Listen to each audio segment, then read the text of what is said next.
That fateful night. The gift. I pulled on my jogging pants as I battled with shooting pains. My left arm hung uselessly, a constant reminder of the accident. I had been fitted with a custom leather sling to cradle my arm, since it would be years before the surgeons would stabilize my arm, no matter what I chose to do. Another jolt shot through my body.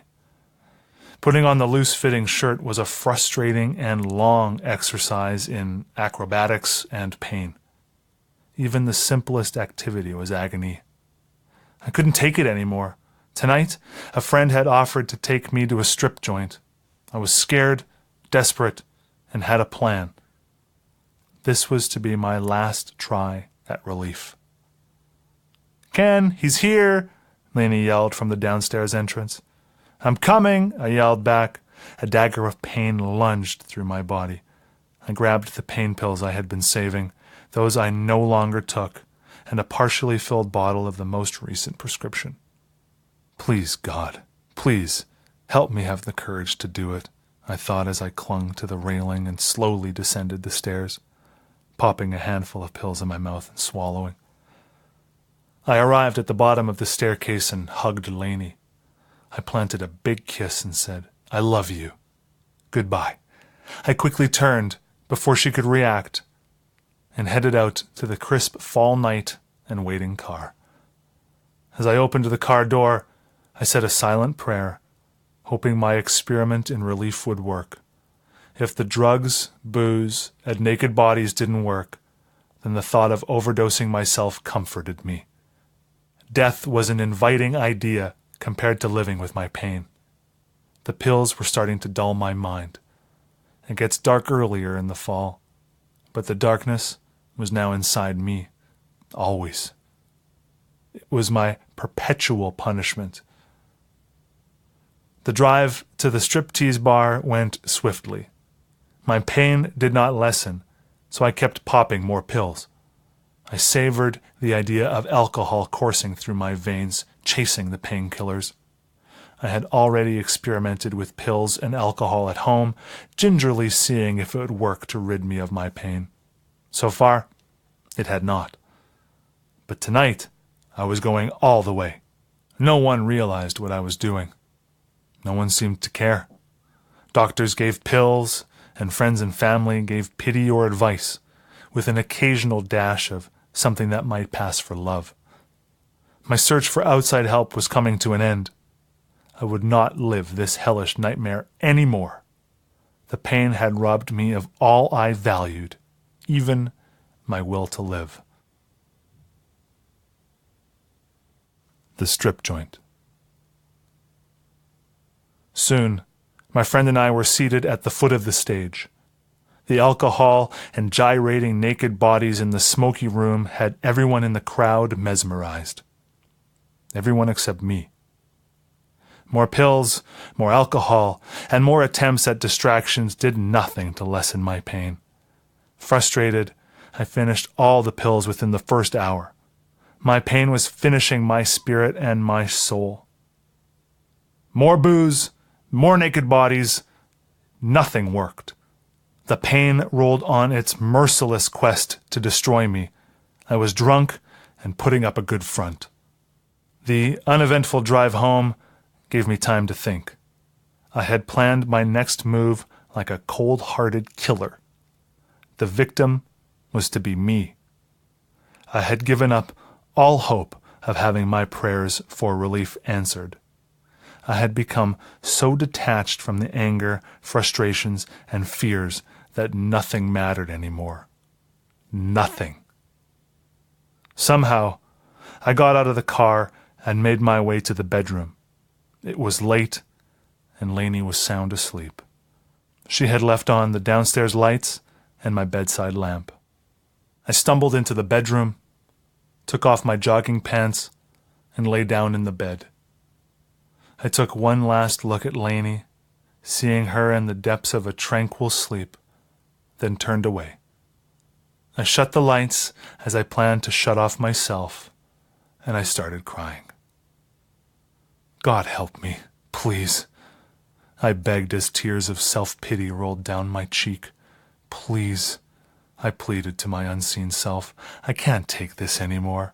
The pain, God, the pain never ends. Please help me end it. The tears became a rainstorm. No one answered. Life is not worth living. I hate myself. I hate the pain. Please help me before it's too late. Suddenly pain, fear, frustration, anger, and a multitude of emotions combined in one instant. I was back on the dock, watching myself floating in the air. The tape in my head played with such clarity that I felt the warmth of the sun, bobbing dock, and feelings of horror emanating from the mass consciousness of everyone present. This time, I was an observer. Helplessly, I sat there watching myself as I crashed into the dock, bounced into the water, and died. Fear, frustration, and anger seized the crowd. I helplessly tried to reach out and stop what was happening. At last, I knew the truth. I really had died. The events of my past rested in my mind. At that instance of death, I became one with the universe and God, the universal intelligence. An inner tranquility took hold of me and stilled my emotions. My mind fell silent. It was the calm after the storm. Instantly, a warm, tingling feeling flowed through my body, mind, and soul. A spasm seized the withering body of Ken as he was pulled from the water. I was an observer, detached from myself. The messages came gently and lovingly into my awareness. You are your own healer. Your mind, body, and soul are one with the universe. Accept this gift of love unconditionally. You have a mission in life. That will be done. Let your soul be your guide. I was hypnotized and seduced by these words. They were not my own. But for the first time in my miserable new existence, I found promise and purpose. Exactly what this promise or purpose was, I did not know, but my faith in the universal intelligence was being restored. The journey to my salvation had begun in earnest, at last. The morning after. I woke up to a quiet home. Lainey had left for work, and all I heard were the sounds of the homemaker as she did her chores downstairs. My mind was filled with the dreams of huge crowds, laughter, and an inner tranquility that stopped the spasms of pain from seizing control of me. Yes, I had pain, but now my mind had the magic to still it. For the first time in a long while, I knew I was the master of my destiny. Fate was what I would make of it, must make of it, for I had purpose, a reason for being. That day, I did not share with anyone what had almost come to pass the night before. It would be years before all the pieces of the puzzle came together. I knew I would face many more tests by fire in the years to come, but at last I was ready to face them. The action plan evolves. With the new clarity in my mind, I was able to figure out a positive course of action. No longer would I accept the angst, anger, and frustrations of those close to me as a basis for dealing with my life. Previously, I had had blind faith in others.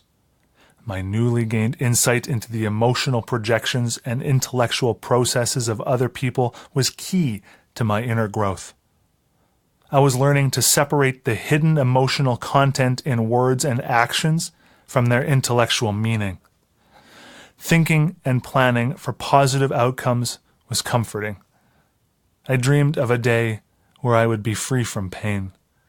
I still sensed that something was missing in my life, but for the time being, I took on a renewed sense of vigor and was not compelled to seek the missing pieces. I spent each day contemplating my new plan. I wrote down a few thoughts and reviewed and added to the list as the day progressed. Sometimes in the morning, to feel useful, I would share my ideas with the homemaker, Diane. One morning, she suggested I make a cake. Seemed like a fun thing to do, a way of restoring a sense of purpose in my life. All that was required was to make the prepackaged chocolate cake and my mom's special fudge chocolate icing, something I had done many times before. But this time, it was different. 2 eggs, 1 1/4 cup of water, Diane said as she placed the electric beater, scissors, mixing bowl, and the other items I needed in front of me at the kitchen table. Then she returned to her chores. It seemed like minutes, yet in fact it took me over an hour to mix, beat, and put the ingredients into the cake pan Diane had provided. I was hungry, and lunchtime had arrived. Quickly, I ate lunch and went to lie down on the couch. I promptly fell asleep. I was awakened by the childhood smell of fresh-from-the-oven chocolate cake. It was wonderful. It was also the first time in a long time that I woke up feeling refreshed after a brief snooze. I felt great for a moment. Then the pain made a comeback. "God damn it," I started to say, and stopped my thoughts, choosing to focus on the super special icing.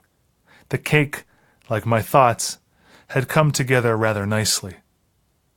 All that was needed was a conscious awareness of my goals and my watering mouth. Diane laid out all the ingredients and utensils I needed to make the icing and finish the cake.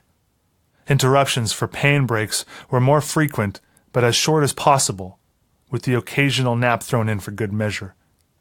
A few hours later, the homemaker and I indulged in one heck of a great chocolate fudge cake without any guilt whatsoever. Lainey was going to be home in a while, so I went to sleep while Diane cleaned up and put the cake in the refrigerator. This cake felt like the greatest achievement of my life. It was a simple way to focus on positive outcomes. I drifted off to sleep, comforted by the sounds of the homemaker's footsteps as she checked up on me, left the house, and locked the front door. It was a peaceful and restful interlude in what was to become an even more painful life. A super evening. I awoke to the smells of supper cooking. Lainey can be a great cook. The cake may have promoted a sense of competition in her because her meat sauce spaghetti suppers are a treat, and that's what I was smelling. I love garlic. Shots of pain wounded me as I headed to the kitchen, but this time I stopped, grimaced, and tried to quiet my mind. It was the longest short walk I had ever taken. That's it. Deal with the pain. Believe that it is my responsibility. Know that I can. I can, I thought during my trip to the kitchen. I had stumbled onto my main goal for the next 9 years. That night, Lainey and I dined like royalty. Garlic-laced meat sauce, garlic bread, soda, and a glorious dessert. Later, I shared my plan of action with Lainey. A satisfied stomach and happy thoughts are a wonderful prelude to sleep. All was well in my world for a brief moment. The struggles. No pain, no gain. Sleep was my refuge from my world of pain. My only alarm clock was the daggers of pain that went off whenever they chose to. I had no control over them. One day, I kept track of the time and found I had slept more than 18 hours. My body was telling me something, and during sleep, my mind mapped out the plan.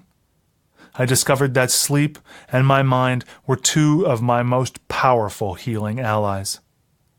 I was learning to focus on making pain a friend, a lifelong ally.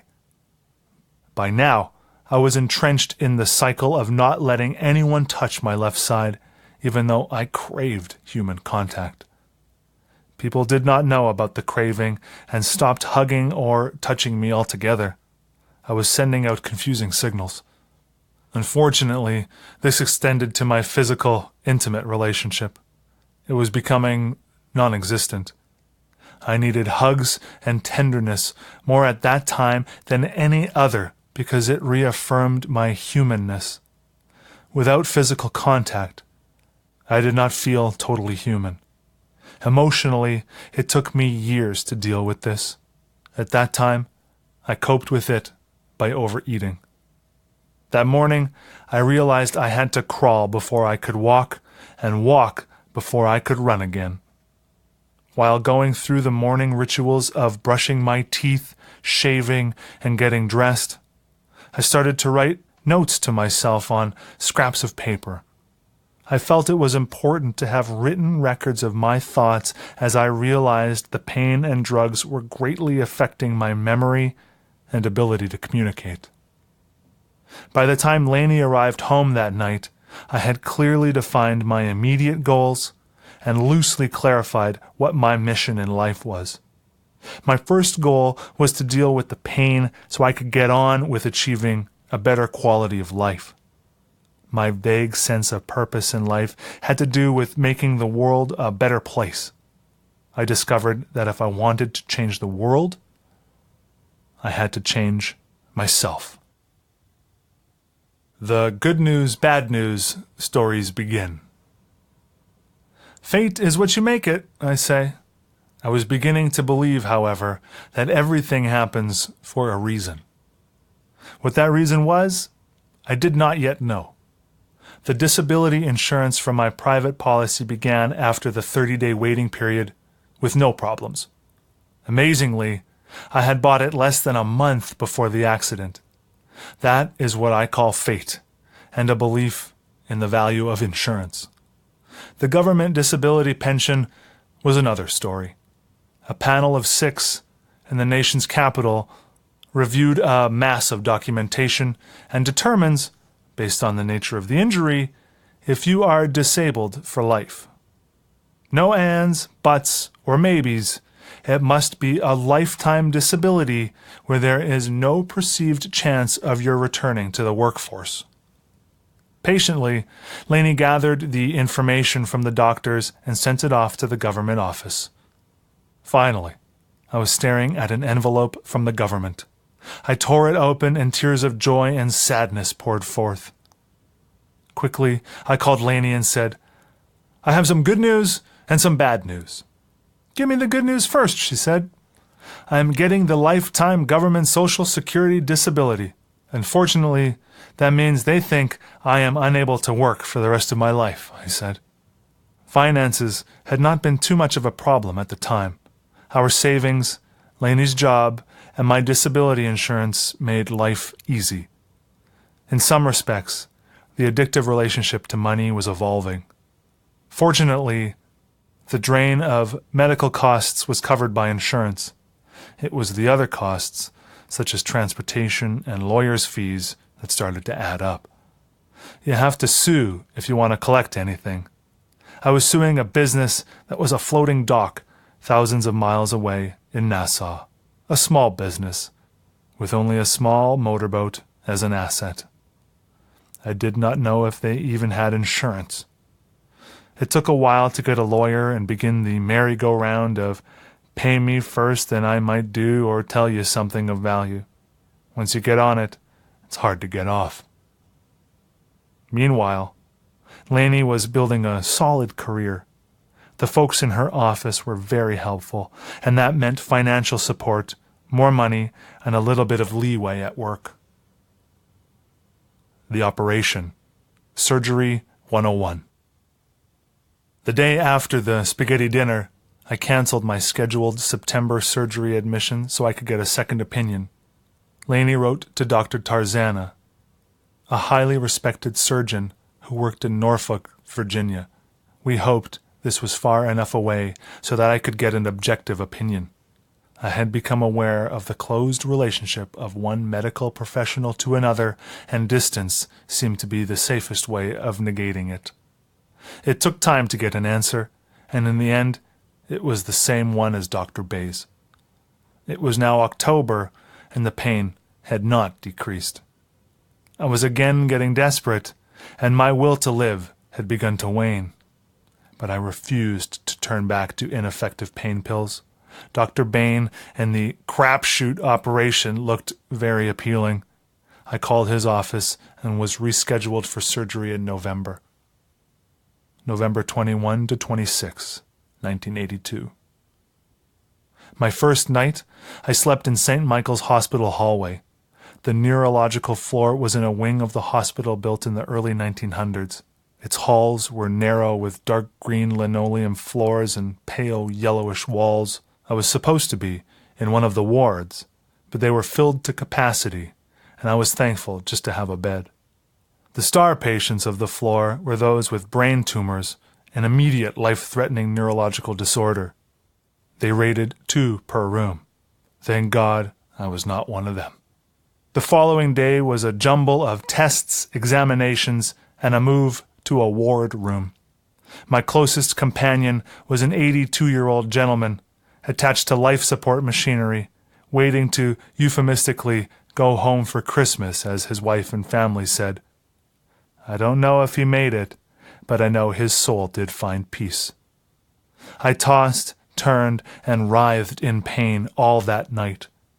The whirling and clanking sounds of the life support machinery hypnotized me. Around 2 in the morning, a nurse came in and had me sign a release. Somehow, the day shift had forgotten to do this all-important piece of paperwork, and I was in no condition to think clearly. I morbidly speculated about the timing and said my final farewells and prayers. 3 out of 100 were good enough odds for me by then. I was desperate. If I was going to die, it was easier to let another person do it for me. "Wake up!" a voice called to me as a hand gently touched my shoulder. I spent the next hours in a mixed state of fear and anticipation. My mind was in a jumble. All I wanted was to get it over with. Each bolt of pain reinforced my prayers for release, one way or another. Finally, the orderly came and wheeled me down to the operating room hallway. Lainey, my mum, and mother-in-law briefly bade goodbye as I was wheeled past them. It might be my last farewell, I thought. Tears welled up from inside, but I could not let my family see my fear. It made me feel a little better that the operating room was in a much newer section of the hospital. I was outside the operating room, writhing in pain and prayers, when the anesthesiologist came to see me. He checked my name band and said, "I'll see you in the OR," and left. It seemed like seconds as the intravenous tube pumped its life-comforting chemicals into my body. A masked figure in green hospital garb came to wheel me into the operating room. A pungent odor of hospital disinfectant struck my nostrils as I was lifted onto the operating table. Faces with green-covered heads and masks surrounded me. I was comforted by the precision of the surgical team. I knew I was in capable hands. A voice behind me started to say, "I am giving you something that will help you sleep. Start counting back from 100, and..." His words faded into the distant recesses of my memory at around 97. 10 hours later, I slowly regained awareness. I was a mummy, my arm and upper torso tightly wrapped in bandages. A masked face appeared above me saying, "You're fine. Everything is okay. We are going to take you back to the room now." Thankfully, the sentences were short and clipped. I was awake. I was groggy, and I was thirsty. I nodded, "Okay," as my eyes began to focus. Without glasses, it was hard for me to tell if this was a doctor, nurse, or angel, but I was feeling very mellow and did not care anyhow. Shortly afterward, I was whisked from the room into an ancient, hand-operated elevator, then into a hallway. The hallway lights hit my eyes as I was wheeled off the elevator and into the short hall. I looked to the side and saw faces filled with relief as I passed Lainey, my mum, and my mother-in-law. "How long was I there?" I asked the person taking me to the room. 9 hours, came the reply as I arrived back in my room to the comforting rhythmic sounds of the life support machinery. Don't touch the bandages. Dr. Bay will be in to see you. I was beginning, mentally, to explore my body. Dr. Bay briskly walked in, looked at me, and in his usual curt fashion said, "Do not move your arm or remove the bandages. If you do, then the operation may fail. You will have to be like this for the next few weeks until you come to see me." He turned and left. A no time to waste man of great intensity and focus. I wanted to thank him, but his job was done. I was alive, and he obviously had more important things to do than placate me. Later, I found out that a heart operation usually took about 4.5 hours. I was in the operating room for 7.5 hours. An intercostal nerve graft and transplant was not a simple operation. But all operations are complicated if you are fully anesthetized. Being made unconscious is the most dangerous part of surgery. The time passed uneventfully. With cold efficiency, the hospital staff attended to my immediate recovery, and I was home, bruised but no worse, or better, for the experience. The shots of pain were still as bad. The post-operation checkup. Weeks passed swiftly, and I found myself with Laney in Dr. Bay's examination room. I felt like a side of beef as he examined me in his usual detached and efficient manner. Little time was given for questions, and the answers were direct and curt, as always. "You're going to the Toronto Rehabilitation Centre on Rumsey Road, and I'll set an appointment up for you in the outpatient clinic. There is very little I can tell you at this point. I'll see you here during the next 2 years to monitor your progress," Dr. Bay said as he ushered Laney and me out of his office. The Rehabilitation Centre. The staff at the Toronto Rehabilitation Centre had already seen me for a pre-admission assessment and made arrangements for me to get a ride there and back daily. Whenever I started asking questions about my prognosis, the caregivers refrained from giving direct answers.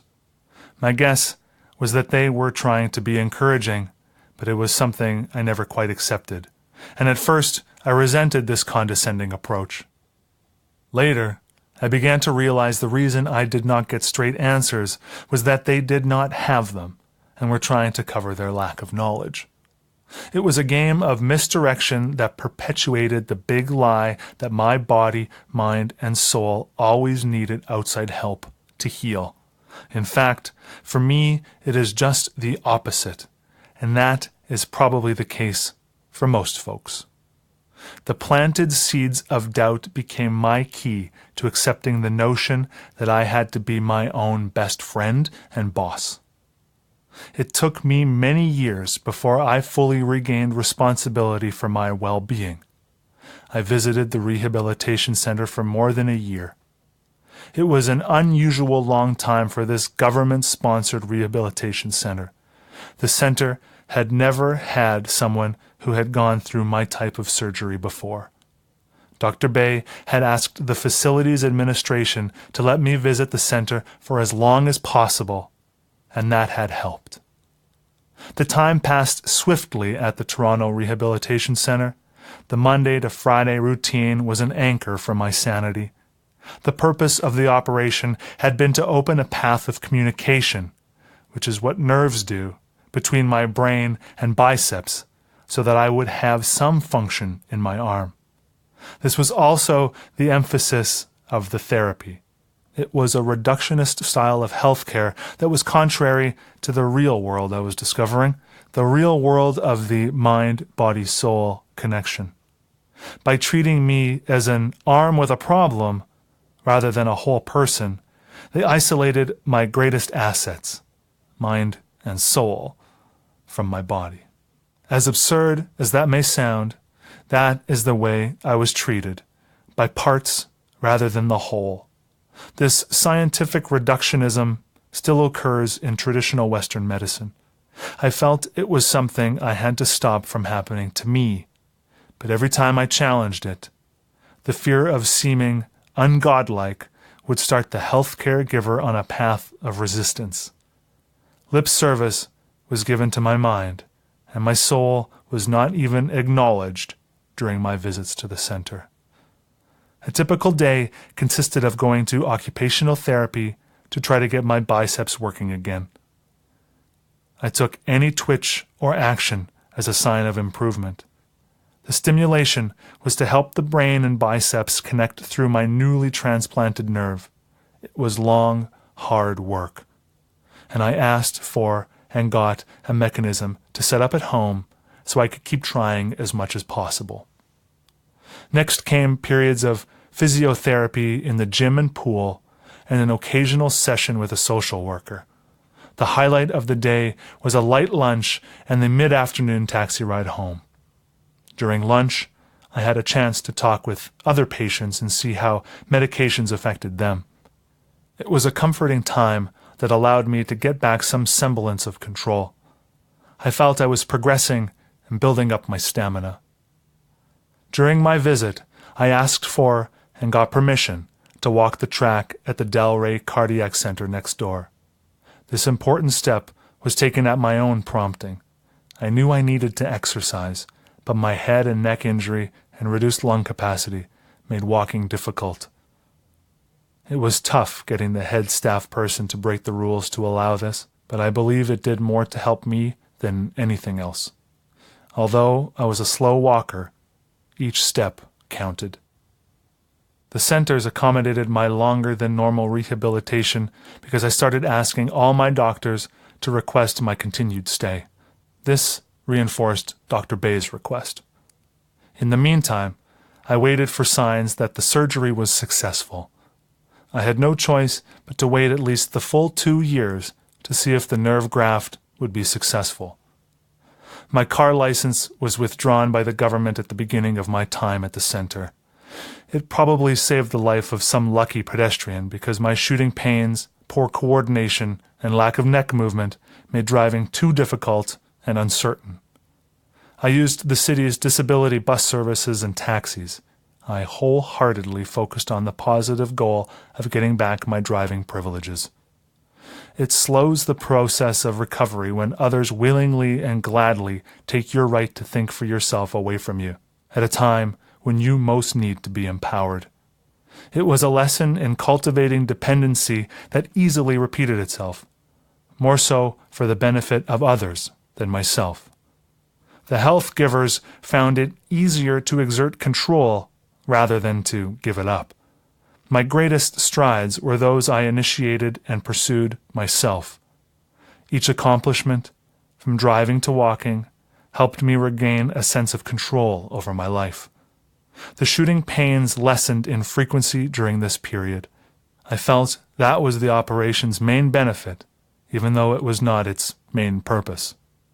Some of the scar tissue on the damaged nerves along the spinal columns was removed, and this promoted some healing.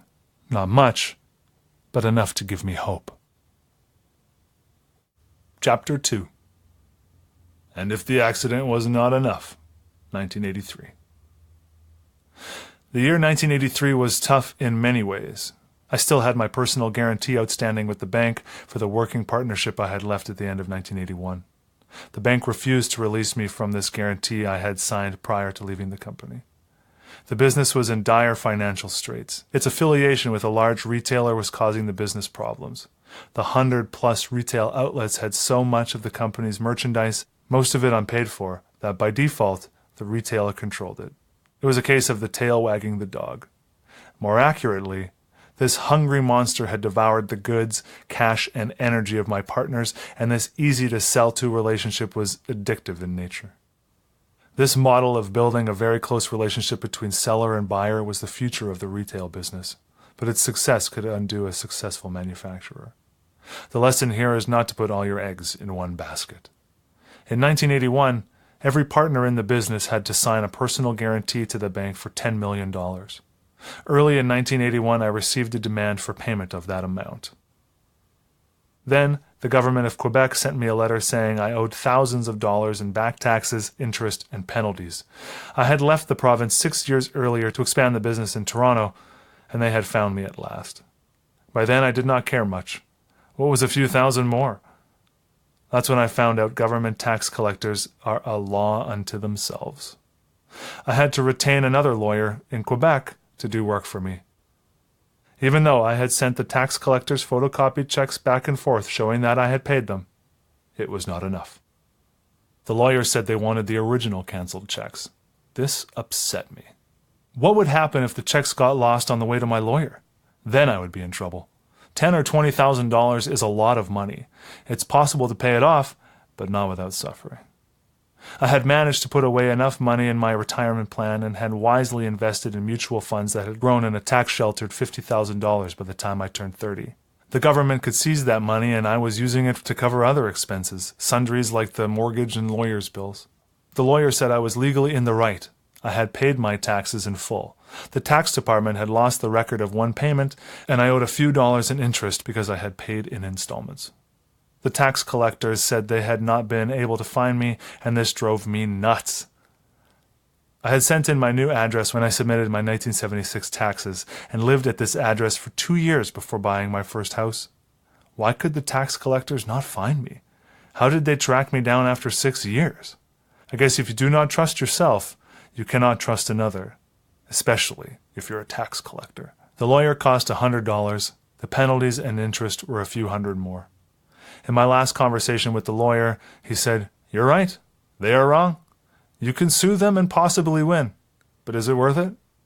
I had enough on my plate by that time and decided it was not worth it. When it came to lawyers and the law, the only winners seemed to be the lawyers. This was a lesson I would keep relearning. I had discovered good things and bad things come in threes. The psychiatrists and the monkey on my back.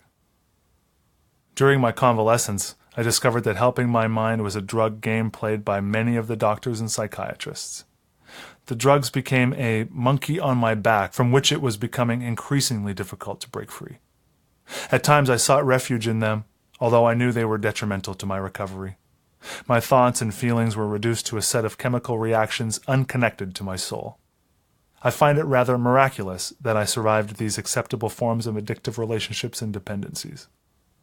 Some mental health caregivers, however, were effective and guided me toward the power within myself, to strive to survive the health care providers' incursions into my mind, body, and soul. The non-traditional methods were most helpful. The psychiatric roller coaster. Dr. Byrne, a psychiatrist, had written a book about anger, an emotion I had not dealt with. Immediately following the accident, I chose to get on with my life in deed and in fact rather than be concerned with the whys. I discovered why was a useless question anchoring me in the past rather than allowing me to move forward in the present. The physical and emotional pain I was burying under the drugs constantly lurked below my consciousness and affected me greatly. I sensed that the key to dealing with the pain was not to bury it, but to allow myself to accept it and envision a better future. The doctors and drugs masked the problem by not letting the trauma and pain naturally purge my mind, body, and soul. Dr. Prober, my family physician, intuitively understood I was angry and referred me to Dr. Byrne. That is when my drug-induced emotional roller coaster rides became legitimized drug taking. I went from a day tripper to a season's pass holder. I booked my appointment with Dr. Byrne and arranged my disability bus ride to his midtown office. He was located on the ground floor offices of an apartment building complex. It was a very calming location. If I had to wait for my ride home, it would be a relaxing place to do so. This was my first visit to a psychiatrist after my accident. Dr. Byrne's receptionist was a kind soul, although a tad condescending at times. Her manner seemed to say, "If you have to see the doctor, then remember I am the guardian who controls access to his inner sanctum and waiting room." It was an attitude I could have done without. I was the one with the problem, not her. It was always a bit unnerving dealing with her, but she had her excuse. She was the receptionist and followed the doctor's orders. Dr. Byrne immediately put me on an antidepressant, Considering my state of mind, it seemed like a good idea. The drug failed to alleviate my depression and created another problem. I started getting headaches. I saw Dr. Prober and complained about a sudden increase in headaches. He asked what new medications I was taking, and I mentioned the antidepressant. He checked my blood pressure and found it was high. Immediately, he reduced my use of the drug to ensure that my blood pressure would go down without the complications of withdrawal. He told me to go back to Dr. Byrne, as he was the doctor treating me for depression. This was a prudent approach, especially considering how rapidly my medicine cabinet was filling up with drugs. But none of Dr. Byrne's prescriptions was particularly effective for my problems, and my body began to rebel. I felt like I was becoming a living lab experiment to test which drugs might work on me. This is a gist of a conversation with Dr. Byrne shortly after I started on the first drug he'd prescribed. Dr. Prober thinks the antidepressant caused my blood pressure to rise, I said. I don't believe the drug caused this to happen. I'll check your pressure now and watch it more closely in the future, he replied as he retrieved his symbols of power, the blood pressure cuff and stethoscope, from his desk. He took my blood pressure and it was still up, since the body takes time to clear itself of drugs. He informed me that my body had not had sufficient time to adjust to the antidepressant. It was difficult to sort out these confusing signals, one doctor saying stop the drug, the other saying use it. The mixed messages planted a seed of doubt as the medication continued to assault my body, mind, and soul.